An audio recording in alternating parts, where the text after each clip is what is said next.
Welcome to பேர் story. நாம இன்னைக்கு பிக் ஷாட் வெப் சீரிஸ் பர்சன்ட்ல வெளிவந்த லிந்தின்னு சொல்லிட்டு எபிசோடு 7 and 8 தாங்க பார்க்க போறோம். இது தாங்க இதனோட ஃபைனல் எபிசோடு. ஏற்கனவே எபிசோடு 1ல இருந்து 6 வரைக்கும் நம்ம சேனல்ல போட்டாச்சுங்க. அதை பார்த்தா மட்டும்தான் இது உங்களுக்கு ஓரளவுக்காச்சும் புரியும். சரி ஓகே காசு, இது வரைக்கும் இந்த சேனலை நீங்க சப்ஸ்கிரைப் பண்ணீங்க, அந்த பெல் பட்டன் ஆல் வைங்க. அப்பதான் நான் போற வீடியோஸ் எல்லாம் உங்களுக்கு இன்ஸ்டன்டா நோட்டிஃபிகேஷன் காட்டும். வாங்க கைஸ், நம்ம வீடியோக்குள்ள போலாம். நம்ம வெப் சீரிஸோட ஸ்டார்டிங் சீன்ல மொட்டை மாடியில பார்த்தோன்னா நம்ம ஹீரோன்னு என்ன பண்ணுவாங்கன்னா, அவங்க துணியெல்லாம் துவச்சி காய வச்சிட்டு இருப்பாங்களா. அப்படி காய வச்சுட்டு இருக்கும்போது அதான் கிஷோரோட அண்ணன் என்ன பண்ணுவானா, ரகுபதி பொறுமையா அவளோட பின்னாடக பார்த்துட்டே வந்து அவளை ஏதோ பண்ணலான்னு வரும்போது டப்புன்னு பார்த்தனா ஒரு குரலை கேட்கும். யாருன்னு பார்த்தனா அந்த மாயா தாங்க. அப்பா எங்க இருக்கீங்க அப்படின்னு சொல்லி கேட்கும் போது டப்புன்னு இவரு பயந்துருவாருங்க. ஏன்னா இவளை தொட வரும்போது அவங்கள டப்புன்னு கூடுவாங்களா. அந்த அதிர்ச்சி தாங்க முடியாத இவர் திரும்பி பார்த்தா பின்னாடி பார்த்தனா இந்த மாயாவும் கிஷோரும் நிப்பாங்க. உடனே மாயா என்ன சொல்லுவானா, அப்ப இன்னைக்கு சண்டே, சோ அதனால என்ன சித்தப்பாட்ட சொல்லி வெளியே கூட்டு போக சொல்லுங்க அப்படின்னு சொல்லும் போது அதுக்கு கிஷோரும், அடே எனக்கு கிடைக்கிறதே ஒரே நாள், அந்த ஒரு நாள் நீ வீணாக்கலாம்னு பாக்குறியே அப்படின்னு அவன் சொல்லும் போது உடனே அவங்களோட மனைவி என்ன சொல்லுவாங்கன்னா, ஏங்க சின்ன பொண்ணு தானே ஆசைப்படுறா, ஒரு முறையாச்சும் அவளை சுத்தி காட்டுங்களேன், என்னதான் நீங்க வெளியே கூட்டு போக மாட்டீங்க, அட்லீஸ்ட் அவளேச்சு வெளியே கூட்டு போங்க அப்படின்னு சொல்லும் போது பக்கத்துல இருந்த ரகுபதி என்ன சொல்லுவானா, டே அவளை வெளியே தான் கூட்டு போயண்டா, கல்யாணத்துக்கு முன்னாடியாச்சும் அவன் சந்தோஷமா இருக்கட்டும் அப்படின்னு சொன்னவனே இதை கேட்டா மாயாவும் டென்ஷன் ஆயிடுவா. இங்க பாருங்க, என்ன கல்யாணத்தை பத்தி எல்லாம் எடுக்காதீங்க, எனக்கு கல்யாணமே பிடிக்காது அப்படின்னு அவ சொல்ல திரும்பவும் மாயா என்ன சொல்லுவானா, இங்க பாருங்க என்ன இப்ப கூட்டு போறீங்களா இல்லையா அப்படின்னு சொல்லி அவ கத்த, ரகுபதியும் அவர் தம்பி கிட்ட சரிடா அவளை எங்காச்சும் வெளியே கூட்டு போயிட்டு வா, இன்னைக்கு ஒரு நாள் தானே சண்டே அப்படின்னு சொல்லும் போது இப்ப அவனும் சரிப்பா நான் அவளை கூட்டு போறேன் அப்படின்னு சொல்லிட்டு இப்ப இவன் என்ன பண்ணுவானா அந்த மாயாவை கூப்பிட்டுட்டு கிளம்பிடுவாங்க. கிளம்புனதுக்கு அப்புறம் இப்ப இந்த ரகுபதி என்ன பண்ணுவானா, இங்க பாருமா எனக்கு கொஞ்சம் கீழே வேலை இருக்கு, நீ ஒண்ணு பண்ணு, எனக்கு கொஞ்சம் டீ போட்டுட்டு அப்படியே வீட்டை கொஞ்சம் பெருக்கி விடுமா, ரொம்பவும் குப்பையா இருக்கு அப்படி சொன்னதுக்கு அப்புறம் சரிங்க மாமா நீங்க கீழே போங்க, நான் இந்த துணியை காய வச்சுட்டு வந்து உங்களுக்கு டீ போட்டு தரேன் அப்படி சொன்னதுக்கு அப்புறம் இந்த சீனை பிரேக் கட் பண்ணிட்டு இப்ப அடுத்த சீன் அங்க காட்டுறாங்க. இப்ப நம்ம ஹீரோன் என்ன பண்ணுவாங்கன்னா, டீ எடுத்துட்டு வந்து அவன்கிட்ட கொடுத்துட்டு இந்தாங்க டீ குடிங்க நான் பெருக்கிறேன் அப்படின்னு சொல்லிட்டு அவ அங்க ஃபுல்லா பெருக்கிட்டே இருக்கும் போது அதை பார்த்துட்டு இருந்த இந்த ரகுபதி என்ன சொல்லுவானா, ஏமா நான் ரொம்ப நாளா உன்னை பார்த்துட்டு இருக்கேன், உனக்கு சரியாவே பெருக்க வர மாட்டேங்குது, நீ அங்கங்க குப்பை நிறைய விட்டுற அப்படி சொல்லும் போது மாமா என்னை மன்னிச்சிருங்க,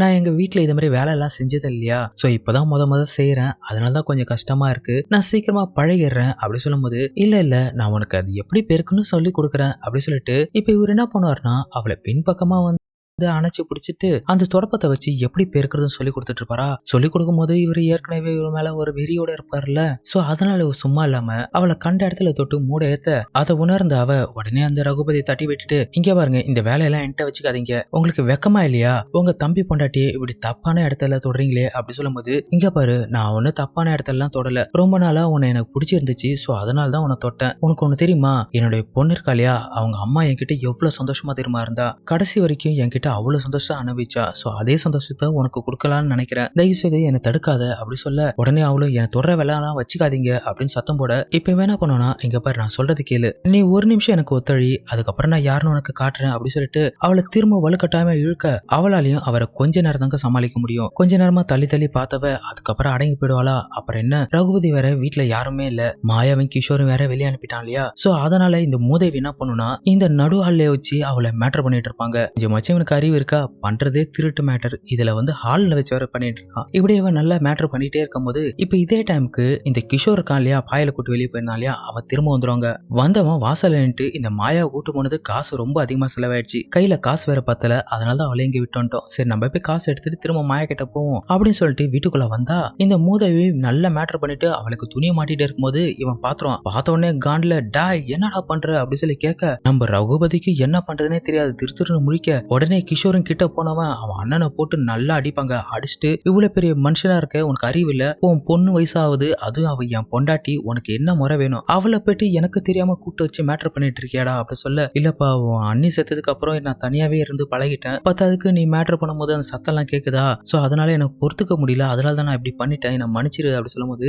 மன்னிப்பா உனக்கு மன்னிப்பு எல்லாம் கிடையாது, அதுக்கான தண்டனை தான் நான் கொடுத்தாகணும் அப்படி சொல்லிட்டு அவன் பொண்டாட்டி பார்த்துட்டு சி உனக்கு வெக்கமா இல்ல, முதல்ல உள்ள போடி அப்படி சொல்லிட்டு அவளை வீட்டுக்குள்ள துரத்தி விட்டுட்டு இப்ப இவனை கீழே உட்கார வச்சு வேணா கேப்பனா, இங்க பாரு நீ பண்ண தப்புக்கு அதுக்கான தண்டனை அனுபவிச்சே ஆகணும் அப்படி சொல்லும் போது அதுக்கு அவனும் கிஷோர் நான் பண்ணது தப்பு தான், நீ என்ன தண்டனை கொடுத்தாலும் சொல்லு நான் இங்கே ஏத்துக்கிறேன் அப்படி சொல்லும் போது அப்படியெல்லாம் உனக்கு சாதாரண தண்டனை கொடுக்க முடியாது, நீ எப்படி என் பொண்டாட்டியை மேட்டர் பண்ணியோ சோ அதே போல நான் உன் பொண்ணான அந்த மாயாவை மேட்டர் பண்ணும் அப்படி சொன்னோடனே இதை கேட்ட ரகுபதி டென்ஷன் ஆயிடுவாங்க. டேய் கிஷோர் என்னடா வளர்ற, அவ என்னோட பொண்ணுடா, எனக்கு பொண்ணுனா அவ உனக்கு பொண்ணுடா, உன் அண்ணன் பொண்ணை போய் மேட்டர் பண்ணணும்னு கேட்கற அப்படி சொல்லும் போது அப்ப என் பொண்டாட்டி நீ மேட்டர் பண்ணும்போது உனக்கு தெரியாதா உன்னுடைய சுயநலத்துக்காக தானே உன்னுடைய பொண்ணை கொடுத்து எனக்கு ஒரு கல்யாணம் பண்ணி வச்ச. சோ அதே மாதிரிதான் நீ எக்ஸ்சேஞ்சில் எப்படி பண்ணியோ அதே போல நீ என் பொண்டாட்டி எப்ப வேணா மேட்டர் பண்ணிக்கோ. உனக்கு இதுக்கப்புறம் நான் அனுமதி கொடுத்துறேன். நீ என்கிட்ட அனுமதி எல்லாம் கேட்க தேவையில்ல. எப்பெல்லாம் உனக்கு தோணுதோ அப்பெல்லாம் அவ கூட சேர்ந்து மேட்டர் பண்ண. ஆனா அதுக்கு பதில் நான் மாயாவை மேட்டர் பண்ணி ஆகணும் அப்படி சொல்லும் போது இப்ப இவனு திருத்திரு முழிப்பானா. இங்க பாரு, நீ இதுல முழிக்கிறதுக்கெல்லாம் வேலையே கிடையாது. ஒழுங்கா ஒத்துக்கோ. அப்படி இல்லைன்னு வச்சுக்கேன், இங்க நடந்ததெல்லாம் நான் வெளியே சொல்லி இந்த பிரச்சனை பெருசாக்குவேன் அப்படி சொல்லும் போது அதுக்கு அவனும் சரி சரி இந்த விஷயம் யார்ட்டையும் சொல்லாத, நீ என்ன நினைக்கிறியோ பண்ணிக்கோ அப்படி சொல்லிட்டு அவன் அழுவானா. அது என்ன பண்ணிக்கோ எல்லாம் கிடையாது, மாயாட்ட சொல்லி நீ தான் இதுக்கு ஏற்பாடு பண்ணும் அப்படின்னு இவன் சொல்ல இதை கேட்ட ரகுபதி டென்ஷன் ஆயிடுவான். நீ என்ன லூசாடா, நான் அவளுக்கு அப்பா மாமா கிடையாது. இங்க பாரு, நான் உனக்கு பர்மிஷன் தான் கொடுக்க முடியும், மீதி எவ்வளவு நீ தான் செய்யணும். இதுக்கப்புறம் என்கிட்ட இதை பத்தி பேசாத அப்படின்னு சொல்ல, ஓ அப்படியா சரி ஓகே, அப்பனா நீ எனக்கு ஒரு ஹெல்ப் பண்ணு. நீ என்ன பண்றனா என் பொண்டாட்டியை கூட்டிட்டு கொஞ்ச நாளைக்கு வெளியே போயிடு. அதாவது என் மனைவி கூட்டிட்டு அவளோட வீட்டுக்கு போயிட்டு கொஞ்ச நாள் அங்க சந்தோஷமா இரு. அதுக்கப்புறம் இங்க வா, அதுக்குள்ள நான் மாயா எப்படியாச்சும் கரெக்ட் பண்ணி மேட்டர் பண்ணிடுறேன் அப்படின்னு கிஷோர் அவங்க அண்ணன்ட்ட சொல்ல அவன் அண்ணனும் இதுக்கு சம்மதிச்சுருவாங்க. அப்புறம் என்ன, அப்படியே இதனுடைய 7th எபிசோடு முடிச்சிருப்பாங்க. வாங்க நம்ம கண்டினியூஸா இதனோட ஃபைனல் எபிசோடான 8th எபிசோடும் பார்த்தரலாம். இந்த 8th எபிசோட் ஸ்டார்டிங் சீன்ல பாத்தீங்கன்னா மாயா அவளோட பெட்ரூம்ல தூங்கிட்டு இருக்கிறதாங்க காட்டுறாங்க. அப்படி படுத்துட்டே இருக்கும்போது இப்ப நைட் டைம்ல பார்த்தனா இந்த பேயோட சவுண்ட் எல்லாம் கேட்குமா. மாயாவுக்கு திக்குன்னு இருக்குங்க. என்னன்னு போயிட்டு ஜன்னல் வழியா பார்த்தா இந்த மாயோட சித்தப்பா இருக்கான் இல்லையா, அவதாங்க இவளை பயம்புறதுக்காக ட்ரை பண்ணிட்டு இருப்பான். அவன் பேனு கத்த இவளை பேய் தான் நினைச்சிட்டு வேகமா ஓடி போயிட்டு அவங்க சித்தப்பா ரூம் கதவு திறந்துட்டு உள்ள போனா இந்த மூதேவி அங்க போயிட்டு ஒண்ணுமே தெரியாத மாதிரி படுத்திருப்பாங்க. உடனே அவனு பதட்டப்பட்டு எழுந்துட்டு என்னமாச்சு என்னாச்சு அப்படி சொல்லி கேட்க, சித்தப்பா என்னோட ரூம்ல பேய் வந்துருச்சு அப்படி சொல்லும் போது, எது பேயா, ஏமா பேய் எல்லாம் இந்த இடத்துல இருக்காதுமா, அதெல்லாம் காட்டுல தான் இருக்கும் அப்படி சொல்லும் போது, இல்ல சித்தப்பா நான் பார்த்தேன், எனக்கு ரொம்ப பயமா இருக்கு, நான் வேணா உங்க கூட தூங்கவா அப்படி சொல்லி கேட்க, அதுக்கு அவனும் அவ்வளவுதானே சரி வந்து பக்கத்துல படு, அதெல்லாம் ஒரு விஷயம் இல்ல அப்படி சொல்லிட்டு இந்த மூதேவி அவன் அண்ணன் பொண்ண பக்கத்துல படுக்க வச்சுட்டு அப்படியே தூங்கிட்டே இருக்கும் போது கொஞ்ச நேரம் கழிச்சு இவன் என்ன பண்ணானா அவளை தடவ ஆரம்பிச்சிருவாங்க. இப்படியே தடவிட்டே இருக்கும் போது ஒரு கட்டத்துல மாயாக்கு அது புரிஞ்சிருங்க. டப்புன்னு மாயா எழுந்து கத்த ஆரம்பிச்சிருவா. என்ன சித்தப்பா பண்ற, நீ பண்றது ரொம்ப தப்பு, இரு எங்க அப்பாட்ட நான் சொல்றேன் அப்படி சொல்லிக்கோ. உங்க அப்பாக்கு என்ன இந்த விஷயம் தெரியாதுன்னு நினைக்கிறியா, உங்க அப்பாக்கு எல்லா விஷயம் தெரியும், இதெல்லாம் உங்க அப்பாவோட சம்மதத்துல தான் நடக்குது அப்படின்னு சொல்ல, இதை கேட்ட என்ன சித்தப்பா சொல்றீங்க அப்படி சொல்லி கேட்க, உடனே இவன் என்ன பண்ணுவானா அந்த பழைய பிளாஷ்பேக் எல்லாம் சொல்லுவாங்க. அதாங்க எக்ஸ்சேஞ்ச் ஆஃபர்ல கல்யாணம் பண்ணது, அதுக்கப்புறம் உங்க அப்பாவுக்காக நான் என் பொண்டாட்டியே சாக்ரிஃபைஸ் பண்ணிருக்கேன், அவர் என் பொண்டாட்டி கூட மேட்டர் பண்ணாரு, அதுக்கு பதிலா நான் உன் கூட மேட்டர் பண்ணணும்னு உங்க அப்பாட்ட சொன்னேன், அவரை ஏத்துக்கிட்டாரு அப்படி சொல்ல, சித்தப்பா நான் உங்களுடைய அண்ணன் பொண்ணு அப்படி சொல்லும் போது, நீ என்ன என் வயிற்றுலயா பிறந்த, அதனால எனக்கு ஒரு பிரச்சனையும் கிடையாது அப்படி சொன்னதுக்கு அப்புறம் அவ ஷாக் ஆகி நிக்கும் போது இவன் டப்புன்னு அவளோட வாயில முத்தம் கொடுக்க, அப்புறம் என்ன இவங்க 2 பேரும் சேர்ந்து பண்ற மேட்டர் சீன்ஸ் இருக்கே சும்மா வேற லெவல்ல எடுத்திருப்பாங்க. இது கொஞ்சம் தப்பான உறவா இருந்தாலும் ஆனா இவங்க கிட்ட பண்ற சீன்ஸ் எல்லாமே ரொம்ப ஹாட்டாவே இருக்குங்க. இப்படி இவங்க 2 பேரும் சேர்ந்து ஒரு 15 நிமிஷமா மேட்டர் பண்ணி முடிச்சதுக்கு அப்புறம் என்னுடைய கம்ப்ளீட் வெப் சீரிஸ் முடிச்சிருப்பாங்க. இதுக்கப்புறம் ஒரு புது வெப் சீரிஸ்ல உங்களை மீண்டும் சந்திக்கிறேன். இத்துடன் விடுவது நான் உங்கள் மிஸ்டர் பிஜே. Thank you guys.